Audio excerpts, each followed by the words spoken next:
umaga po, sir. Roel. Apa, Sir Ruel. Sir Roel, magandang umaga po. Ako po si Jojo. Nandito po nakatira sa 1C Annex sa San Lorenzo. Humingi po ako sa inyo ng kaunting tulong dahil napapansin niyo po nakasalamin po ako for 3 taon lang po ako na nawala ang aking paningin. Hindi na po ako makakita at siyempre po mahirap din sa aking kalagayan.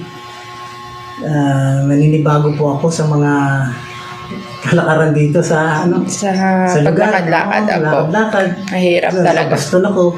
Opo. Kaya medyo mahirap din. Sadyang mahirap Salamat po. kung ako'y matutulungan ninyo. Marami pong salamat at darasal ko rin na sana nawa tulungan niyo kami.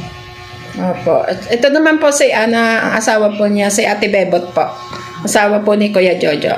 Siya po naman. Pakilala kayo, te. Kasi Lakas, te.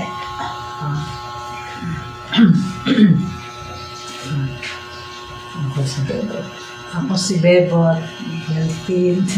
Opo. Andito po kami dito sa inyo. Hiningi po kami ng Ng tulong. tulong.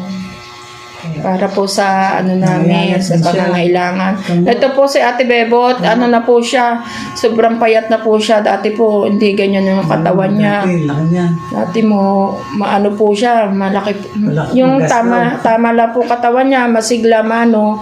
Ngayon po, ngayon siya, para nagkasakit. Nagkasakit din po si Ate Bebot.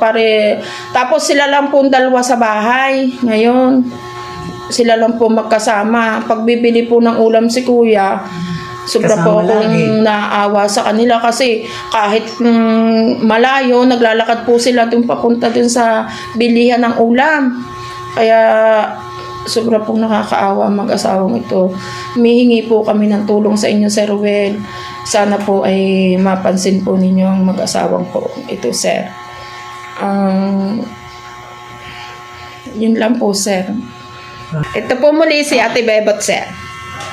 ako po si Bebot. Stella. Bebot. Apo. Bebot po. Ako po, asawa ko po si Kuya Jojo. sa Jojo. 61 years old. 60 yun. 61 years old po si Ate Bebot.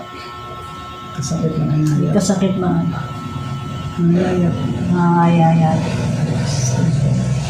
Yung umulihan. Tulungan niyo po kami.